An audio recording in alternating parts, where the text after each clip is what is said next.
Hey guys, welcome back to KaveMan Aquatics. I'm Kev from KaveManAquatics.com.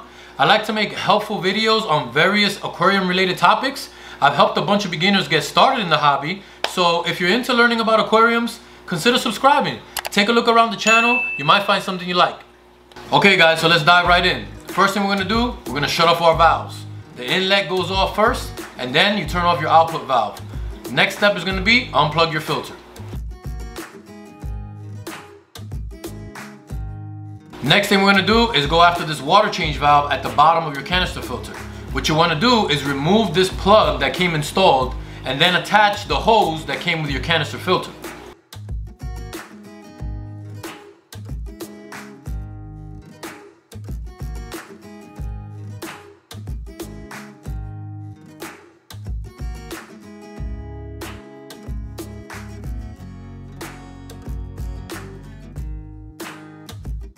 Now that we got our hose and bucket set up, we're going to take the valve off the outlet side of the canister.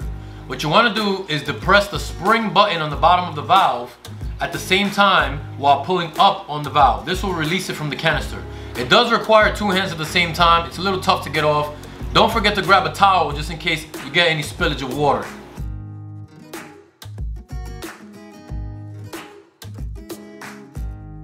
Now that we've removed the outlet valve off of the canister, we're going to open up the water change valve on the bottom of the canister. This is going to allow the water to exit the canister into your bucket.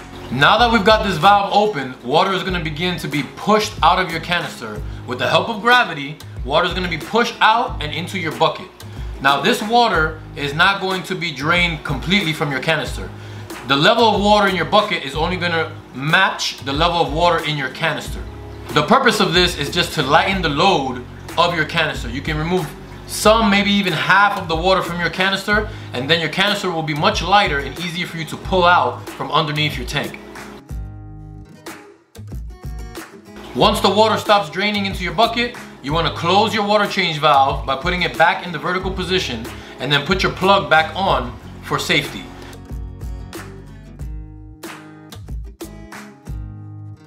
First put the red cap all the way back on, twisting it clockwise, righty-tighty. Then put your plug in and push inward. Now you're gonna go counterclockwise on the red plug, basically pushing it back against the plug and securing it to the valve.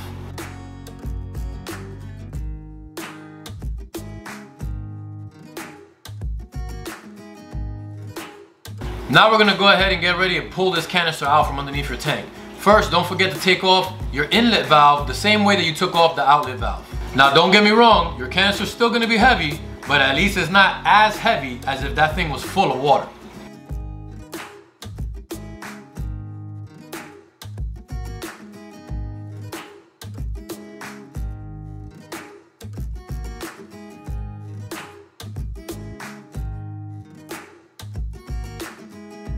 Okay guys, I installed this canister about 2 months ago and I've got a pretty overstocked tank here.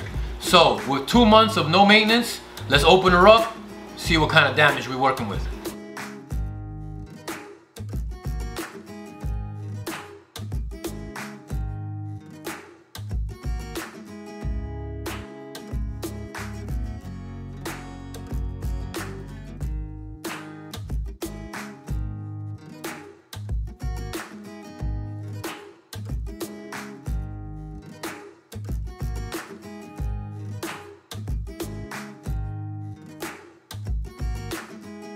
At first glance, seems like it's not too bad, not too dirty, right?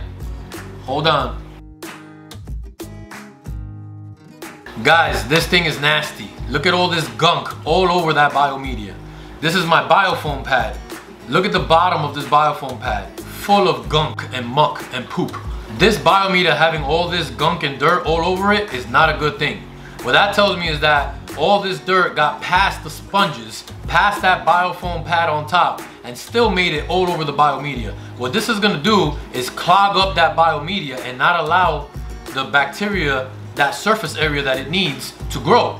That's not a good sign. What this tells me is 2 months might be too long to wait before cleaning. I'm going to pull these baskets out, start separating everything, and start cleaning. Take note of what that water in the bucket looks like. Remember, this is tank water. We took that water right out of the canister. But take a look at how clear it is now versus when we're done with this. All this gunk should never reach the biomedia. This kind of gunk is supposed to be caught in your mechanical filtration. Your sponges, your coarse, medium, and fine sponges supposed to catch all this muck and not allow it to reach this level of filtration. What this is doing is clogging up your biomedia. Now, as nasty as this top tray is, take a look at this second tray right underneath it. This is the way your biomedia is supposed to look. It's not supposed to have any gunk on it. One of the most common questions asked in the aquarium hobby that I get asked all the time is how often are you supposed to clean your canister filter? Well, there's a lot of variables. Depends on your bioload, depends on your feeding, it depends on a lot of things, but this is how you gauge it. If I waited 2 months and my top tray is full of gunk, meaning that gunk got past the sponges and then found its home all over my biomedia, that's bad. So I know that if I waited 2 months, 8 weeks, next time around, I'm gonna do a cleaning at about 5 weeks or 6 weeks. And then I'll judge how much gunk got past all the sponges. If all my biomedia is nice and clean the way it should be, then I know that's my sweet spot. Okay guys, I gotta get this biomedia cleaned off. Now, an error that I made when I first installed the FX6 is that I put this biomedia right into the basket, which is fine, not a problem, but when it comes time to clean, I can't dunk this entire basket into the bucket. Luckily, I have some extra nylon bags, which I'm gonna put the biomedia into the bags and then just dunk it into the bucket of water, tank water. Remember, we got this water from the canister, and that's all I'm gonna do to clean this biomedia. You don't need to do anything else. You don't wanna harm your beneficial bacteria, you don't wanna kill them off, so we're just gonna dunk them a few times, get that gunk off of them, and then let them chill. Now in the Fluval FX6 second tray, it comes with a removable basket in the second tray. So I'm just gonna take this basket out, dunk the whole basket together with all the biomedia right in it. Keep it all together. Underneath that basket is another layer of BioHome Ultimate. I'm gonna do the same thing. Take all of it out, put it in a nylon bag, and just dunk the bag into the tank water. Now we're at the bottom tray. In this bottom tray, I keep a bag of ChemiPure Blue. But being as I got an overstocked tank and this canister filter is this nasty inside, I'm gonna go ahead and just toss it. The other thing in my bottom tray is a bag of Purigen. Now this Purigen also looks nasty. It's lost all its color, it's super dark. I'm gonna make a quick attempt at trying to rinse it off, see how it looks, but as you can see, it's a no-go. That's going in the trash too.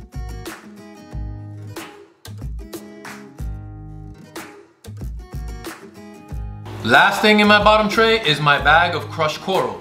The reason why I have this crushed coral is to help buffer my water to raise the pH for these African cichlids.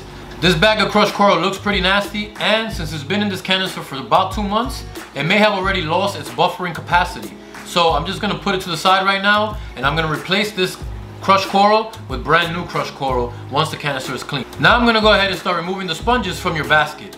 This is your mechanical filtration. As I look at each one of them, they pretty much look like what I expected. They're all pretty brownish.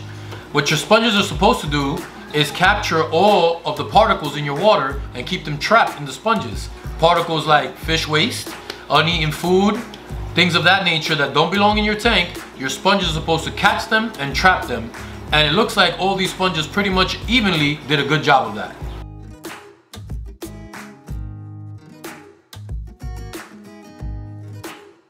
Now we'll step outside for a second and have a little fun with the hose. This is the easiest way to clean these baskets up. I don't know if you can tell, but as I'm spraying these things down, I'm trying really hard not to get splashed with any of this gunk.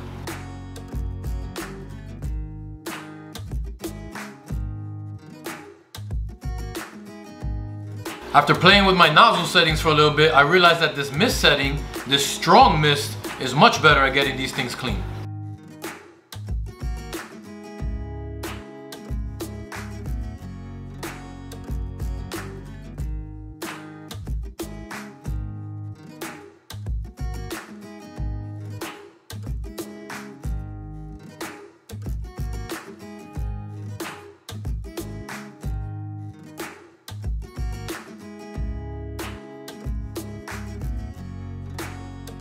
There they are, guys, looking like brand new. Now, I still plan to use this bucket of tank water to clean my sponges, so I've got to make space for them. I don't know how long it's going to take me to clean all these sponges, so I definitely don't want to leave my biomedia just sitting on the ground dry. I don't know how long it takes for beneficial bacteria to start dying off, but I don't want to take that risk. So what I'm going to do is take my bags and my tray of biomedia and put them right into the tank, let them hang out there while I clean these sponges.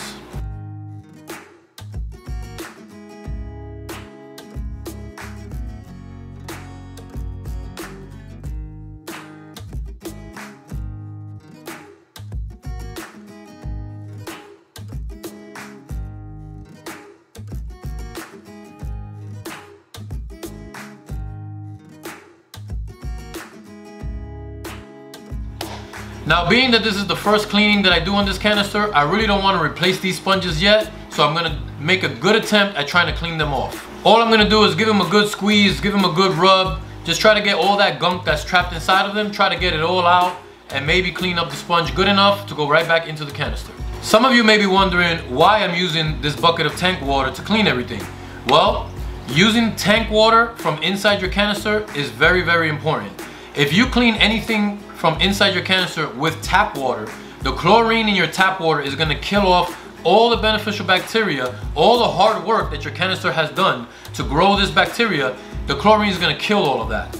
This is the reason why you want to use tank water to clean your biomedia, to clean your sponges, clean anything that has the potential for bacterial growth. You want to clean it inside tank water to maintain and preserve that bacteria that you've already grown. Yes, even though your sponges are technically mechanical filtration, they also have a bunch of surface area for beneficial bacteria to grow on. So if you clean your sponges in the tub or in the sink with tap water, any bacteria that has grown on those sponges will be gone. You've got a big tank with big fish, and if you kill off your beneficial bacteria, you can cause an ammonia spike in your tank. There won't be any bacteria to convert that ammonia, and you're gonna have a lot of dead fish. Remember what that water looked like before we started cleaning these things? Check it out now. Our biofoam pad that goes in the top tray looks like it's also in good condition, so we're just gonna give that a good squeeze and a rub down, get that nice and clean. It's gonna go right back in.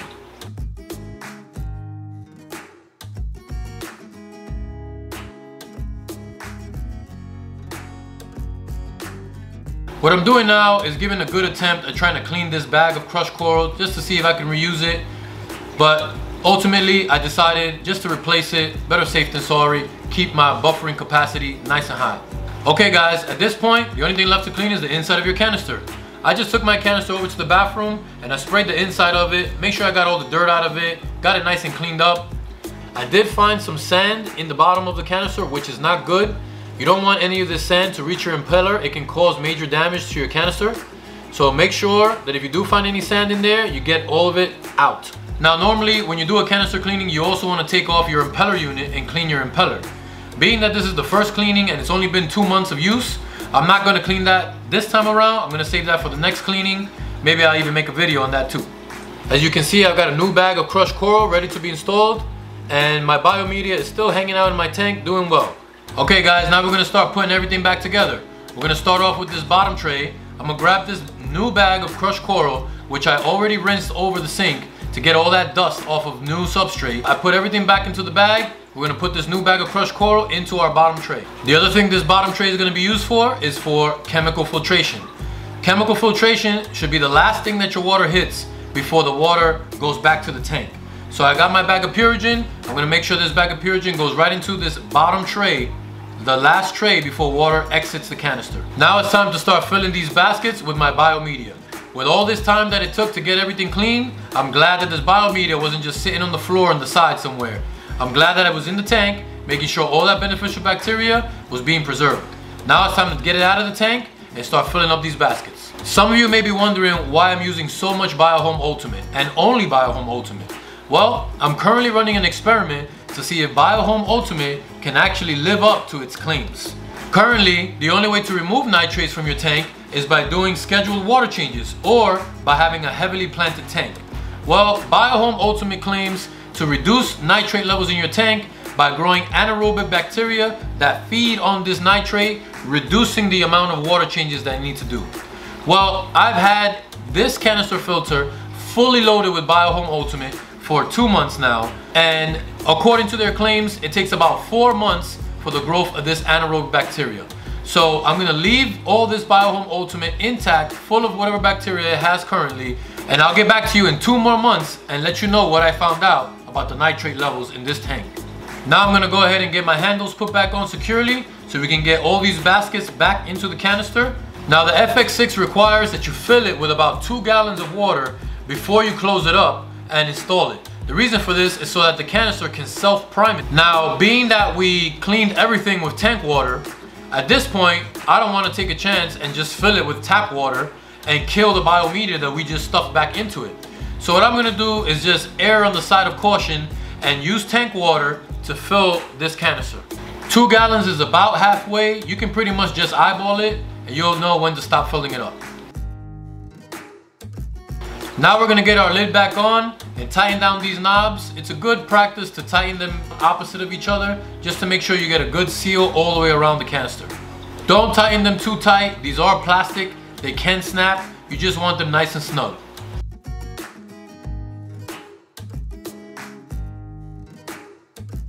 Throwing your canister back underneath your tank is gonna be just as hard as it was taking it out. But at least it's not as heavy as a full canister.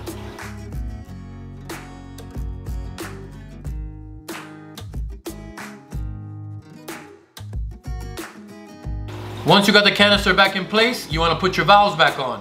This is done very easily by just pushing down and you'll hear a click once it's secured in place. That's it.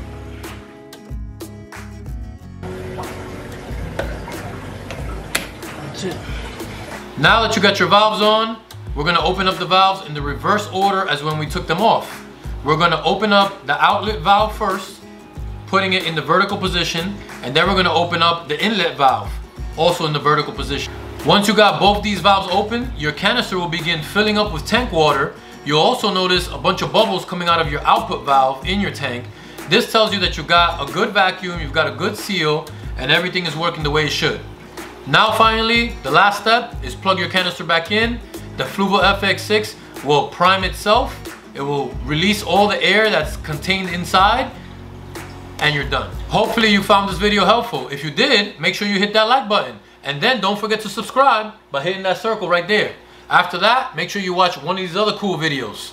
See you on the next one.